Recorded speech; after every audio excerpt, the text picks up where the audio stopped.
Simon.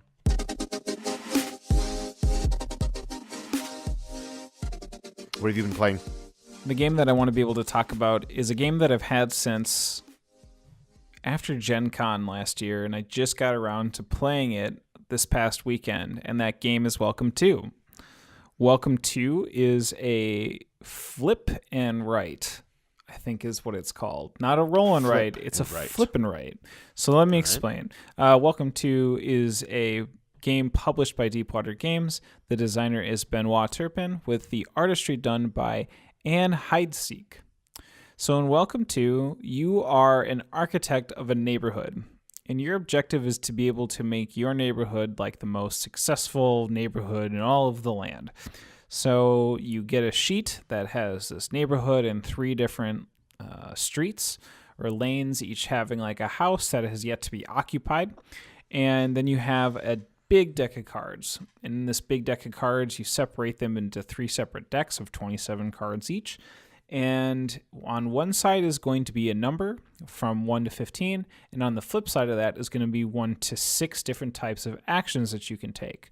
So what's really interesting about it is each turn, these 3 decks are going to flip over one by one, and on the top of the deck of every 3 decks, there's going to be a number, and then of what's flipped over is going to be the action paired with the card that it was flipped over. So you're going to have like these pairs of cards that are connected. And so you play until a series of different endgame conditions are triggered. So, for instance, if you're able to complete all the 3 schematics that are listed at the top, which are just basically like these very specific long goals in terms of being able to create like a 3 estate, and a 4 estate kind of pair, what have you, or there's different varieties. We only did like the first tier of different endgame conditions, so they were pretty simple.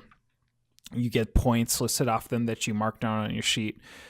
And just quickly going back here, if you guys don't really know what I'm talking about here, we're talking about like the recent like roll and write Yahtzee craze that's been going on.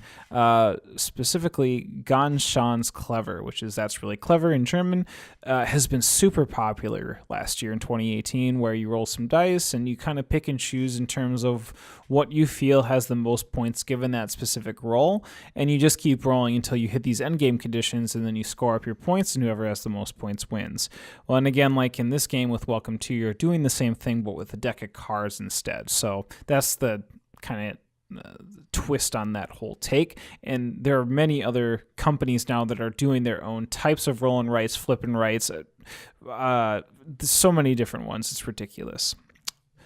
So there's different types of actions you can take, like building fences, being able to like populate pools for extra points, raising real estate for more points, being able to, so each time you choose a pair, there's a number, and all numbers have to go left to right from lowest to highest.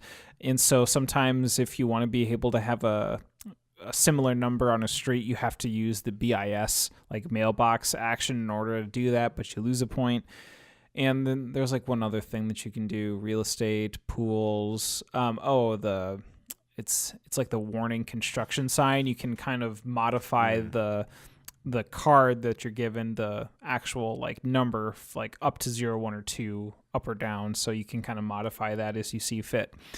And so, yeah, the game ends. It's really easy. You can play from 1 to 100 as long as everyone has access to see these cards in about 20 to 30 minutes. And everyone loves it. I loved it. My wife loved it. My friend and I loved it. It's just the hype is real when it came to this game. They just recently had a Kickstarter, Deepwater, for a second printing and some additional neighborhoods. It's pretty sweet. It's a lot of fun. I still have not ventured into the world of roll and write. Now, I do have that one. Hold on, what's it called? It's the one with the wooden dice. Roll Through the Ages. Yep.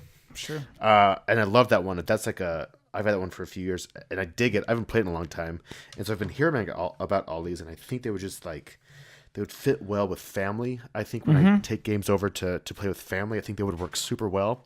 I just haven't done one yet, and this one just sounds like it would be perfect for that. Yeah, when you get into it, it takes being able to so the player aids that they give you have a lot of symbology to them, and the symbology doesn't necessarily click until you have someone that either has played the game a lot that can kind of simplify it to you, because once you get it, you never need that thing. You never need the player aid again, because you just end up inherently knowing what it does, because you're playing these actions upwards of probably 20 times before the game ends, so you kind of get a sense of how each action works with each pair. But yeah, it's a little intense, and people in my first game, even myself, felt a little like not confident about how I was playing or whether I was doing it right. But then eventually, like, you start getting going in that latter half of the first game, and you're like, oh, there's something to this, and yeah, it's there. Yeah, like, I didn't understand it when I was at Origins. Like, it was super popular. People were waiting in lines for it. Even prior to people even going into the show, like, vendors were waiting in line to get a copy of the game. Like, it was that popular. And I was like, I don't get this. Like, it's not my thing. But after playing it, I see it. Super cheap. Like, you can print it off online, laminating it. It's yeah, the hype is real. Believe it. It's with these expansions and new different neighborhoods, I think it's going to be a lot of fun. People are going to keep dipping back into time and time and again. It's definitely its own unique thing, and I strongly recommend getting a game of Welcome to in if you can. That's sweet. Yeah, I'll try it out.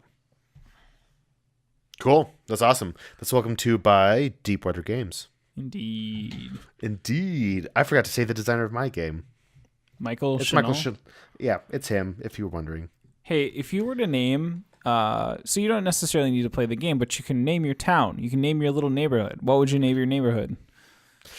Oh, man. See, every time I do this, every time I name things, I always go to poop jokes like I'm a child. This is weird because it's poop related. My town. Okay, what's yours? Welcome to Butt. And then when I played my second game, is Welcome to Butt 2. And it's just going to continue to go until it's like Welcome to Butt 24. The 10th one will be Butt X. Yeah, Butt X. Oh, it should be Roman numerals. This is great. Yes. It has a little bit more impact. I'm such a child when it comes to that. Like in Charterstone, you name your visitors or whatever, and they all just had fart jokes in them. Like, I can't grow up out of that. Fart jokes are always funny. I'm a 34-year-old child. Congratulate. I don't know what to say to you about that. Yeah, I don't know how to respond to that either. Especially after I named my town Butt. Like, there's no, I can't check you on that. Like, we're both like just naive idiots. Oh, it's so good. Oh my God.